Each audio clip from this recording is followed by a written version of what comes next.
they're on a different path.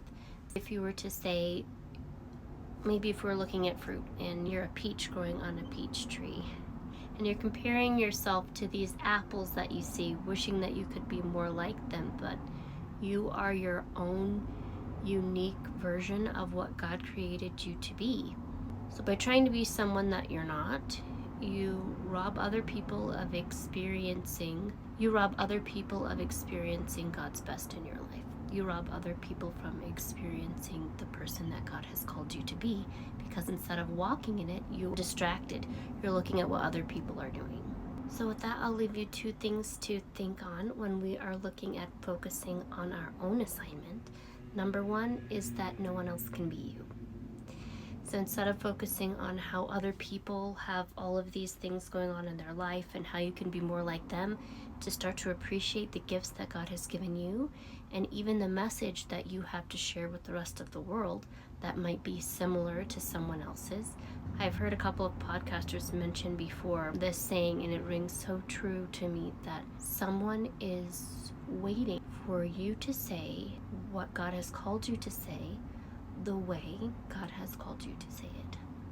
We want to make sure that we're showing up so that God can speak through us and we can be a blessing to other people.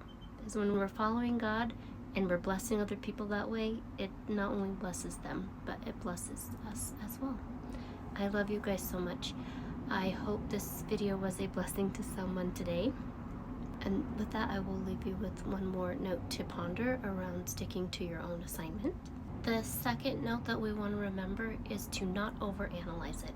If you know that God is calling you to do something, don't get in your head about it. God is going to take care of the rest. I know when God first told me that I was going to be creating content around His word that would be a witness and a blessing to other people, that I was going to witness to other people, that God was going to speak through me as I created my content, and it was going to be a good thing, essentially.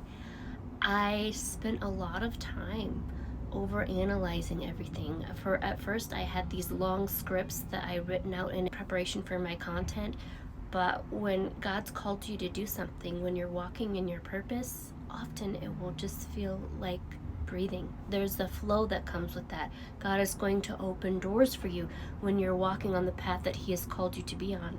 That is such a blessing. We're praying for that, right? When we are supposed to be on a path that God opens the doors for us to walk on that path in obedience to Him. And when we're not supposed to walk